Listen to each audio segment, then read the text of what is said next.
Hi, it's Sunday and it's time for my mental health vlog, and happy Easter to all of you that celebrate either the secular or the other side of Easter. So happy Easter. It's first off, I am very surprised that I'm doing my vlog today because Easter Sunday in Houston, Texas means Bunnies on the Bayou, which is an annual event. This is my second year going. And you pay to get in. You buy a ticket, and you're led into a very large fenced-in area in the Sesquicentennial Park in Houston. I'm so proud of myself for nailing that word because I've struggled with it for the past couple of days. Anyway,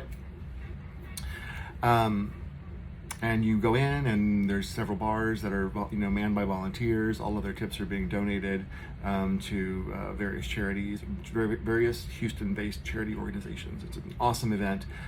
They raise a lot of money, and it's very supportive of the gay community, and it's always a huge turnout of people.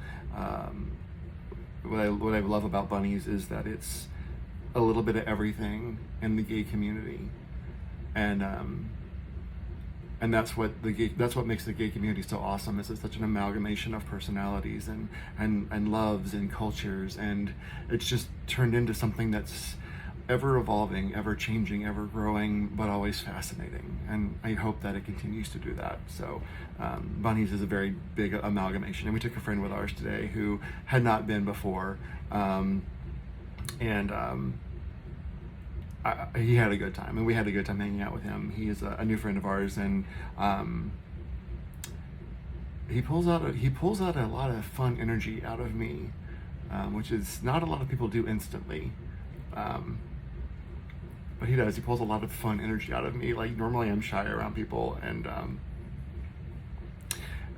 I'm like, when I first meet someone, and for some reason with him I was like totally comfortable. I'm like, it was like totally fine, but. So anyway, he had a good time today, and the alcohol is free. It's all included. It's bottom shelf alcohol, but it's all included, as are bottles of water, because that's important. And you just go and you have a good time. There's DJs, there's music, there's a path you walk, there's bars everywhere. You just go, you have a good time. It's a huge event. I expect it to be a lot worse off than I am right now. I couldn't drink a whole lot today. I think I maybe had 4 drinks over the course of 5 hours, and a lot of water. And I think just adjusting to this Ozempic and what I can and can't do, it's still a little new. Because last night we went with some friends to go sing karaoke at my favorite karaoke bar, and I had a drink to kind of see how I felt, and then I felt okay. So I had, I think I had like 2 drinks throughout the course of the evening and bottles of water. Felt perfectly fine. But today, and it could be that there's still alcohol in my system from last night, or maybe it was the fact that we were outside in the sun. But after like 1 or 2 drinks, I'm like, let's get some food. I feel like I need some food. And we ate before, but not a lot. I feel like I need some food, so we hit the food carts. And my fiance ordered a chicken quesadilla with the intention for us to split it, and I had like 2 bites of it, and I'm like, I can't eat this. It actually, I know it tastes good, but it's like it doesn't taste good. Like, my body's like, you can't eat anything right now, deal with it. Which sucked, because it was actually a pretty good quesadilla, the first bite. Until my body was like, nope. So I found a bench and I sat down. I needed to sit down. I needed a moment. I needed to process. I needed to let this feeling go, because that's just what I have to do when these feelings come up. And then I was fine, and I had some more water, and we were back in, and we were having a good time. So Bunnies today was just a lot of fun. I just did not expect to actually be coherent at this point in the afternoon. There were after parties, and we were just like, we're done. We're going home. I am not 25 anymore. But some notable things of interest this week. I sent a text message to the parentals group chat that has my ex and his partner and my fiance in it, where we mostly are focusing on talking about issues revolved around our son, my exes and my son. And I had sent them this like, FYI, blah, blah, blah, blah, blah, blah, blah. And then it kind of turned into like a actual bantering, like fun, decent conversation. And it was actually being led by my ex's partner, which was different. and it was it was a funny conversation. There were jokes that were being bounced back and forth. It was decent, and it's like, okay, we'll be okay. My son's adults and his life will be okay. And I think this was the first time that there had just been something so casual and informal and just pleasant from everyone that was involved in the conversation. So that was fun, and I enjoyed that. So that gave me great hope. That gave me great hope. That situation continues to grow and get better and give me great hope, and that's something I think everybody's been working on, and that's awesome to see that it's helped. Let's see. I'm wrapping up the one of the contests I'm having for my Burley Bottoms brand, where people submit images, and then I've collected a panel to help me judge and pick the top 3, and then we'll have the social media vote on those top 3 as to who's the winner. And a lot of contestants this year, which is great because I didn't have that last year, but I decided I wanted a panel of people that were kind of from different groups. I have like my drag mother is a judge, and I've got one of my best friends who lives in California is a judge. One of my best friends here in Houston, who's honestly more of the grown-up, mature, conservative side, of the community. I've got him on the list. I've got my fiance on the list. I've got I'm forgetting 2 people, and it's going to bother me. I've got another friend of mine on the list who's very bear daddy type. So I've got all these different parts. I'm like, so then they're all going to be kind of given the same criteria. So it'll be very interesting to see how that works out. But I like when I can get really diverse groups of people together like that to come to kind of a consensus on an issue. So it's fun, and I'm really happy that they're all willing. Everybody that I asked was willing to be on the panel. So that was really cool. Speaking of pictures, so I have been losing weight for the past year and a half. We started going to the gym in January of 2023, which I honestly have never really religiously gone to the gym on a regular basis before. And of course, if you've been following any of my medical journey, you'll know that a couple of months back, because my body was starting to see really good results, but my A1C really wasn't moving as fast as we wanted it to, my doctor was going to take me off of Trulicity and put me onto Ozempic, which she did.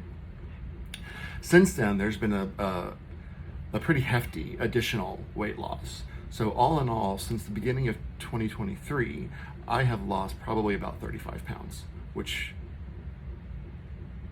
that's a lot for me. That's a huge bag of dog food. My fiance took a picture of me today, and I've taken some pictures of myself to kind of show the angles and that it's still weird that I'm still adjusting to the new body, which I know sounds ridiculous, but anybody who's gone through any kind of weight loss or body shift or even surgery, just you know that there's something different, it's not right, something's changed, and it takes a while to get used to it.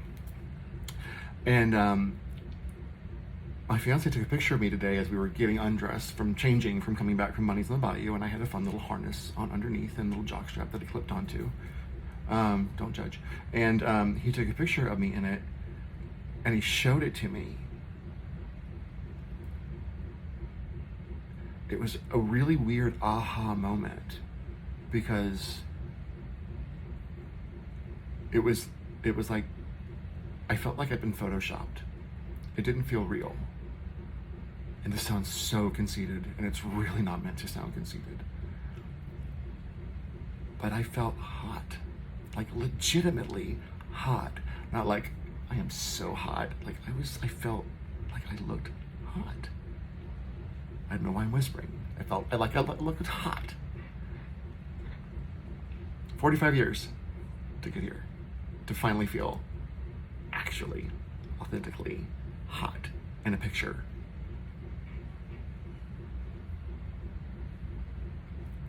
Really weird, but really good feeling. I was sharing it with my sister just a little bit ago, and then she's like, I'm like, it took me 45 years, and she's like, well, you beat me. I'm like, what do you mean? And she's like, not everybody feels that way. Even grown-ups or even the older people. And I'm like, but I've always seen you as glamorous and confident and beautiful. So it amazes me, anybody, you have these assumptions of certain things and you just never really get it, never really know how or what they feel. So it was really, that was also weird, because my sister is gorgeous, she's beautiful, and she's sexy. Okay, that's the weirdest thing I think I've ever said. That was weird, but she is, and she's got this beautiful confidence and light inside of her. So it would never dawn on me that she didn't, really feel that. But I guess if anyone, and this is me sounding conceited again, if anyone has ever looked at me and thought that I was sexy or hot, I've never felt that way.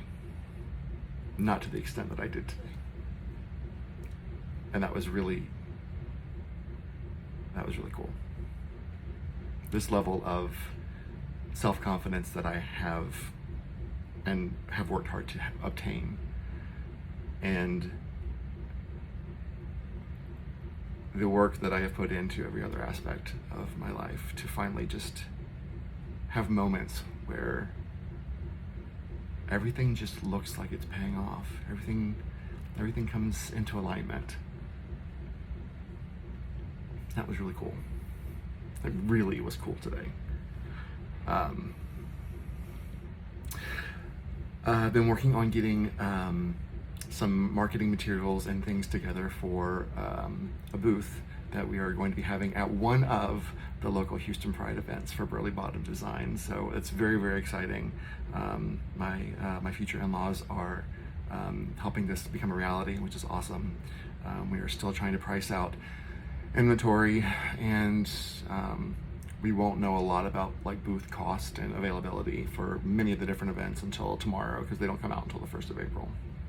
So once we have that, we'll have a better idea what event or events we want to try and have a presence in, and then how much inventory we might need for that presence, without just being there and being like, oops, we sold out of everything, which would be awesome. But you also don't want to be so overwhelmed with inventory, and if it doesn't move, that would be an awakening moment for me. I don't want to think about that yet. I believe in this brand. I'm not the only one that believes in this brand. I think I'm onto something. There's other companies out there, and there's similar companies out there, but I really believe in this. And the fact that other people believe in me and believe in this makes it feel even more real, more like I'm doing what I'm supposed to be doing. Like I've finally found that thing that what makes you happy, you're just supposed to do it and the money will follow. Now I need the money to follow a little faster and in larger waves. Actually, that did happen this week. I got a very large patch order this week on the Burley Bottoms website, and it was the largest patch order I've ever had for that site. And I was very fortunate that half of them have already been made, because as most of you know, I don't keep inventory. And it was like the original designs that I took, so I could take a picture of it, so I could list it. And I had those still. And he didn't want any alterations or variations of them. And I was like, okay, fantastic. Let's see. Talked about Pride, talked about bunnies, talked about the picture of me, talked about the group text. Let's talk about that bridge that collapsed this week. Oh my God, I had heard something on something, because I must have been in the car, and it must have been on my fiance's phone, because he listens to news stuff or talk radio stuff, and I heard something about it. And then I went and a video came across, and I started watching. I'm like, oh, I think this is a thing I heard about, and I watched the whole thing happen. And I didn't know what I was really watching completely, because I'd only heard bits and pieces, but then I watched what happened. And the moment the bridge crumbled, everything here just sunk. And it was such a...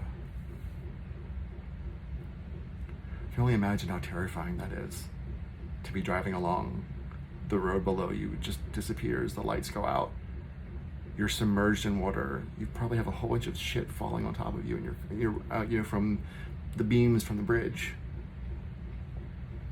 You're trying to get your kids out of the car, your baby out of the car seat, your loved one who's not able to really move themselves a lot, and you're just trying to figure out what the hell to do.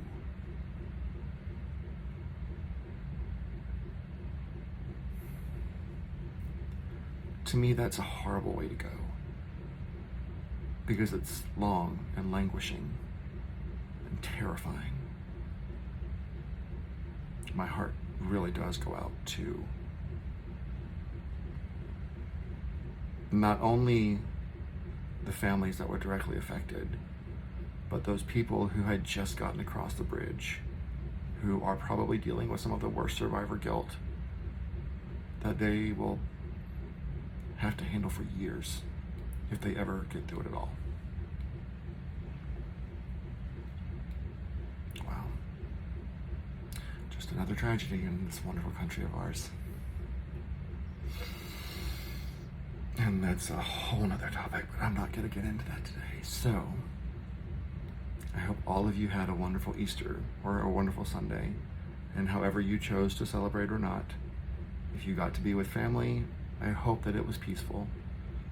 I have a friend of mine that's dealing with a not great family situation, and called and chatted with him for a little bit, and this particular friend has had the lion's share of really terrible family issues to go through or manage or be associated to. So I ended up telling him, I'm like, sometimes you have to put yourself first, and sometimes that means you have to step away from other family stuff to do so. I mean, y'all know I've cut off family. Although I was thinking about him today. I was looking for something in my office, and I ran across the letter that I wrote Larry when my therapist wanted me to write a letter and not send it. My sister wrote him a letter and gave it to him. And I found this letter, and I read the first couple of lines of it, and I debated sending it to him.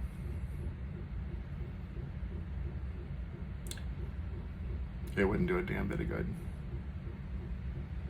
It's contradictory to my, fantasy that he doesn't exist anymore, which in reality he does.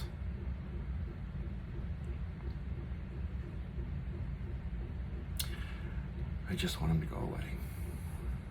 So many lives would be so much easier if he just went away. Clearly, this is something I need to discuss with my therapist in my next session. All right. I hope you all had a wonderful Easter. As I said, let's try this again. Check on your friends. See how they're doing. Check on your loved ones. See how they're doing. Even if they have a difference of opinion on some things, they're still family. As long as you've chosen to still allow them to be family. Check on yourself. Self-reflection is important. I have a new friend that keeps saying that I make things weird. And I'm just me. I'm me. And there was a moment this week where I said something and I'm like, oh yeah, that was kind of weird. And I had that mental moment of Pitch Perfect. It's so funny how often I talk about this movie on here, where Benji is told he's allowed to be in the group, but not to make it weird. And he's in his magician's cave, and he's like, what do you mean weird? And the dove lands on his shoulder, and he's like, got it. And that was totally how I felt. Like, as soon as I said it, I'm like, I have to find that meme, that GIF, whatever. I have to find that. I have to send that, because that's exactly how I feel right now. I'm like, I get it. The dove has landed on my shoulder, and I get that I made that weird. So, self-reflection takes time. That's all I got. Have a wonderful weekend. Have a wonderful week. We're a week away from being able to see the solar eclipse here in Houston. That's going to be pretty cool. So, all right, guys. I will talk with you next week. Bye.